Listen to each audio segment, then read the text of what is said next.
The pursuit of a backup mate is also based upon emotional disengagement.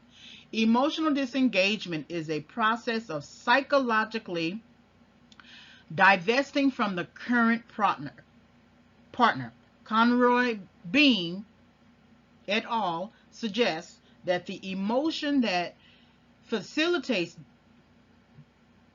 disengagement is relationship dissatisfaction.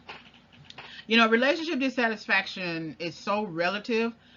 Sometimes people can be dissatisfied because the partner is not giving in right to the way that they want that partner to do, or it could be relationship satisfaction or dissatisfaction could be as a result of infidelity in a relationship. I understand that if you want to disengage, but many people tend to disengage just simply from just weird, strange reasons, just to do it. It could be out of sport, it could be out of play.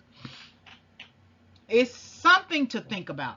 Emotional disengagement leads to switching mates, which further leads to exiting a mateship. The existing mate may resist a breakup and deploy tactics to prevent it. These include ratcheting up the benefits of staying or threatening to inflict costs for leaving.